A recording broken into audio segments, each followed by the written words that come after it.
to you, Matt. I know it's 6 a.m. for you in California. Is that correct? I'm actually in Canada, but I'm just operating off of Oh, California time. Yeah, I I just see. wanted I to make see. it easier for everybody. Nobody thinks of Canada. Okay, fair enough. Well, a hello to you. Glad to have you on. Really appreciate you giving up your time, especially in early morning, to be on for this interview. How are you? How are you Um, doing? I'm good, man. I'm happy to be here. Thank you for having me and reaching out. I'm doing good. How are you doing? Great, great. Thank you.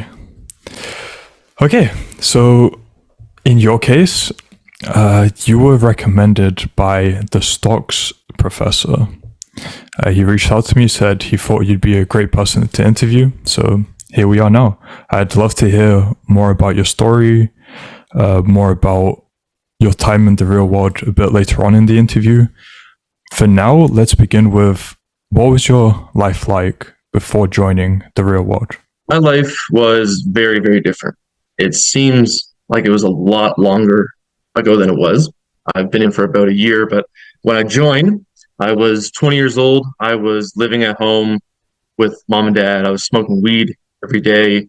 I had no real direction in my life as to what it was that I was really working towards or trying to do. Like I literally would wake up in the morning, I would go to work, come home, and any time that wasn't spent working, it was spent wasted. So there was no productivity at all. And from there, I just like found myself like constantly thinking, why do I feel empty? And I came across some like Andrew Tate videos, and I was like, this guy's crazy. This guy's wild. And then I tried to like screen out all the wild phrases, anything, and I started like really just listen to some of the topics when he would speak quieter. So when he'd speak quieter, I feel there'd be like more gems that would come out, and like I'd like agree on like this is insane. And I was like, man, it's 49 bucks. It was 49 bucks at the time. I was like, what's it gonna hurt if I lose 50 bucks? I waste 50 bucks on anything like all the time. I waste money. So I took the risk and signed up, and life's just been a flash. Feels like it's been a flash since then. But you've joined the real world. You see all the campuses in front of you.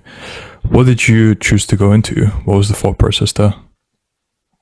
So I went into the stocks campus because leading up to prior to me joining Hustle University, there was one guy that I had like followed a little bit on his like YouTube. His name's Anton Creel, and he's just an ex Goldman Sachs guy. And I was like, man, I was just so fascinated by the concept of it that when I had joined Hustle University, I had a little bit of knowledge in it. I kind of knew about some stocks and whatnot. I knew about a little bit of information. And then when I stepped into Hustle University, there was much more information to go into. And I just devoted to learning something that I already had an interest in, which was stocks. I saw that there was a professor, so I would reach out and I would ask questions. I would try to help the community however I could. Whenever other people had questions, try to answer. And all in all, what I did find and what I continue to find is that in every single one of the campuses, they're all about making money. But you know what I find more impressive is every single one of them, every single day, there's people talking about their fitness, their relationships, and just genuinely trying to help each other in ways that are outside of monetary ways of developing yourself, if that makes sense. Let's start with you said you devoted yourself to learning after having joined.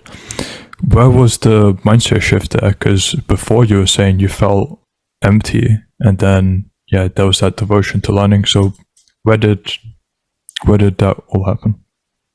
Oh, that came from Arno. Um, I put in the personal finance chat one day. Basically, I have wasted however many years of my life. I've not done anything. I don't do anything. And I go, I don't know what to do. And Arno had messaged me in a response. And he's like, why do you feel you need to do anything? You don't know anything. Go learn. I was like, okay. So I just went and I was like, I'm not going to argue with Arno. So I just went straight into it, man. And it was a good decision. not much you can do if you don't have information to go off, right? So his advice is was very sound at the time, and I realized that he could have given that to anybody at any time. Similar advice, maybe not the wording, right? But just go learn more, and anybody can value from that information. Interesting. I'll need to give that some thought as well. So you're saying that's where the mindset shift happened when you heard that, started devoting yourself to learning, and then did discipline build from that? Was there something else involved?